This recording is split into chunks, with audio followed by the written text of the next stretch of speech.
अॼु असांजो जेको एहतजाज आहे उहो नसीराबाद सॼे सिंध जी आहे।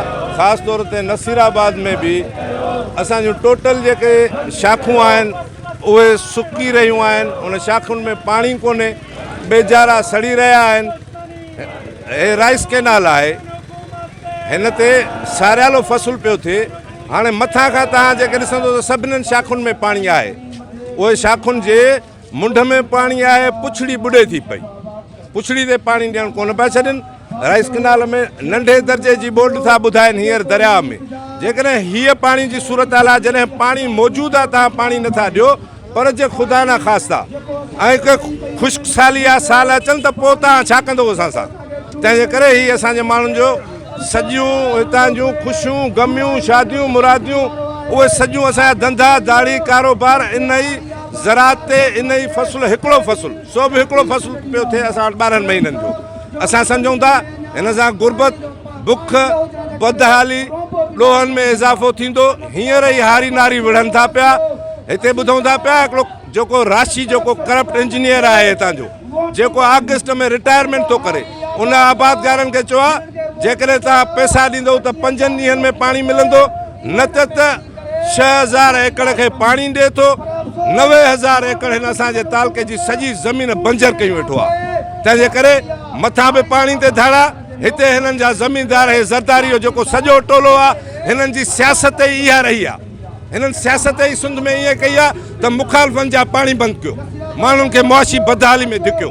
असां सम्झूं था पिया त हीअ सरासर ज़ुल्म ज़्यादती सिंध जे पोरत सां, हारी सां, मज़दूर सां ऐं हिते हुनरमंद माण्हू सां, नंढनि वॾनि कारोबारी माण्हुनि सां हे हिकिड़ो ज़ुल्म आहे। असांजो मुतालबो आहे त जेको पाणी मौजूदु आहे, ख़ुदा जे सदके माण्हुनि खे जेको आहे बुख बदहाली खां बचायो ऐं असांखे ज़रई पाणी जेको आहे सो पाणी ॾियो। वॾी तव्हांजी असांजे सिंध जे लाइ मशहूरु रहियो आहे त सिंध उन इलाइक़े खे चइबो आहे जेका साई हुजे। ही हुकुमरान हथु वठी करे असांजी तारीख़ जे पुठियां पिया आहिनि, असांजी तहज़ीब जे पुठियां पिया आहिनि, असांजी रवादारी जे पुठियां पिया आहिनि। हिननि असांजी रवादारी तबाह कई आहे, हिननि असांजी सियासत खे खंभियो आहे, हिननि असांजी सिंध जी सावक खे तबाह करण जो, उनखे बंजर करण जो बि ठीको खयो आहे। तव्हां ॾिसो त सिंध में तव्हांखे सिर्फ़ु 2 हिते मख़लूक़ूं जेके आहिनि उहे थुल्हा पेट ते कंदे तव्हांखे नज़र ईंदियूं। हिकिड़ा आहिनि फ़सुलनि में छॾियल कुआ, जिन खे हिननि जूं जेके दवाऊं आहिनि उहे असां जीअं खारायूं था तीअं उहे मरण खां बजाए मची ऐं मतारा थिया आहिनि। ॿिया आहिनि हिन सिंध हुकूमत जा ऐं वफ़ाक़ हुकूमत जा नुमाइंदा, जेके हिननि बंजर ज़मीनुनि में हिन उजड़ियल ज़मीन में अचनि था, पर उन्हनि खे हितां जा ई वाठा उन्हनि खे मानियूं खाराए, चङा भला उन्हनि खे गोश्त खाराए, उन्हनि जा पेट वॾा कया आहिनि, उन्हनि जा पिब वधी विया आहिनि।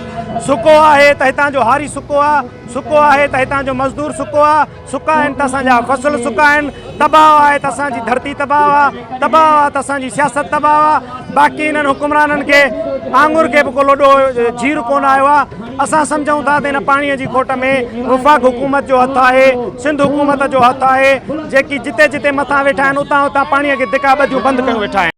जीअं त अॼु पाकिस्तान पीपल्स पार्टी शहीद भुट्टो तरफ़ां ज़रई पाणी जे खोट ख़िलाफ़ु एहतजाजी मुज़ाहिरो कयो वियो आहे। असां इंतिज़ामिया खां इहा घुर था कयूं त असां अगस्त महीनो हले थो पियो, हिनमहिल ताईं पाणी न मिलियो आहे, जेको नुक़सानु असांखे तमामु घणो थियो आहे। 8-10 हज़ारनि खां ॿिज थो मिले पियो, जेको बि सड़ी थो वञे। कुआ निकिता आहिनि जेको ॿिज खे खाई था वञनि, रोंबे में पाणी न आहे जंहिंमें त उनखे कुआ खाई था वञनि। ख़ुदा इंसाफ़ कयो, हे आख़िरी महीनो आहे, न त ॾुकार पैदा थी वेंदो, पोइ ॾुकार खे केर बि रोके नथो सघे। इहे माण्हू बुख बदहाली में मरी वेंदा। वरी बि अपील था कयूं ख़ुदा इंसाफ़ करे पाणी मुहैया कयो वञे। जीअं त सिंध में असां ते ॿिया त असांखां हर शइ खसी वई आहे, पर जेको असांजो जीआपो आहे, जीअं चवंदा आहिनि त पाणी ज़िंदगी आहे, पाणी जीआपो आहे। असांखे ज़रई पाणी बि न ॾेई असांजूं ज़मीनूं सुकाए रहिया आहिनि। हज़ारे जॾहिं ॿनियुनि जो बेचारो सुकी रहियो आहे, माण्हुनि वटि पाणी कोन थो पहुचे, माण्हू जिन रोंपा कया आहिनि उन्हनि जो फ़सुलु थो सुके, बनियूं सुकी बंजर थी वियूं आहिनि। असीं घुर था कयूं हिन करप्ट अमलदारनि खां त महिरबानी करे नसीराबाद तालके खे पाणी ॾियो। नसीराबाद तालके में खोड़ सारियूं अहिड़ियूं शाखूं आहिनि, 90,000 एकड़ ज़मीन आबाद थिए थी, जेका हींअर मुकमल तौरु सुकी पई आहे। किथे बि पाणी कोन थो पहुचे। मंगियो शाख, खुआवड़ शाख, खोड़ सारियूं अहिड़ियूं शाखूं जंहिं वटि पाणी जो ढुक कोन्हे, पाणी जी लप कोन्हे, जो ॿिज प्यारे सघनि, पंहिंजे ॿिजनि खे साओ करे सघनि। ऐं आउं घुर थो कयां त हीउ जेको करप्ट इंजीनियर हिते मौजूदु आहे उनखे हटाए को ईमानदार इंजीनियर मुक़ररु कयो वञे ऐं मथे जेके अर्थर शाख खे दरवाज़ा लॻल आहिनि महिरबानी करे उहे जल्द दरवाज़ा खोलाया वञनि त जी इहो पाणी पुछड़ी ताईं पहुची सघे, जीअं माण्हू पंहिंजे बचनि जो गुज़र सफ़र करे सघनि। छो त असांजो सॼो दारोमदार नसीराबाद तालुके जो ज़रात ते आहे। जेकॾहिं ज़रात नथी त असांजा बचा बुखुनि जे विखे मरी वेंदा, ख़तमु थी वेंदा। उन करे असां तव्हां खां इल्तिजा था कयूं त असांखे जीअण जो हक़ ॾियो, असांखे पाणी ॾियो त जीअं असां पंहिंजी ज़रई ज़मीन आबाद करे सघूं। ही नसीराबाद तालुके जे शाखुनि में हींअर ताईं पाणीअ जी खोट जे ख़िलाफ़ ही शहरी सियासी समाजी आबादगार ऐं हारियुनि जो ही जेको एहतजाज आहे उहो इंतिहाई तकलीफ़ विचां थियो आहे त हिते ॿिजनि जे लाइ बि पाणी कोन्हे को।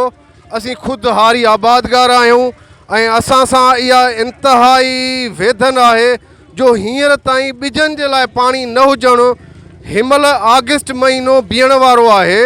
हींअर ताईं जेकॾहिं ॿिज ई कोन भरिजी सघनि त ही सारियूं केॾां फुटंदियूं।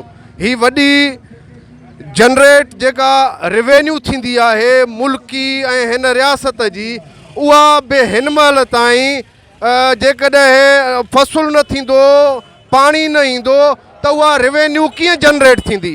काॾों रिवेन्यू ज़मीनुनि जी जुगाद रिवेन्यू केरु वठंदो? ही माण्हुनि जी जुगाद माना आबादी न थींदी, माण्हुनि जी मईशत कंगाल थी वेंदी ऐं इहो सौ सिधो मुल्क खे ऐं हिन जुगाद माना वतन खे नुक़सानु आहे। इन जे लाइ असां पुरज़ोर हीअ घुर था कयूं त पाणी बिल्कुलु काल्ह असांजा दोस्त असां वियासीं राइस किनाल में पाणी आहे लाड़काणे में, ऐं हींअर ताईं हेॾे पाणी कोन थो मोकिलियो वञे मनपसंदि माण्हुनि जी आबादी कराए ऐं हेॾां जे जेका त घटि में घटि 80-90 एकड़ ज़मीन गैराबाद पई थिए। असीं हिन एहतजाज हिन माण्हुनि जे तवसुल सां इहा उन्हनि ऑफिसरनि खे इहा घुर ऐं मुतालबो था कयूं त ही पाणी रोके। तव्हां कंदव आख़िर छा? पाणी छॾियो त ही आबादी थिए, जेकॾहिं पाणी न छॾींदो त ही माण्हू तव्हांखे कोन छॾींदा।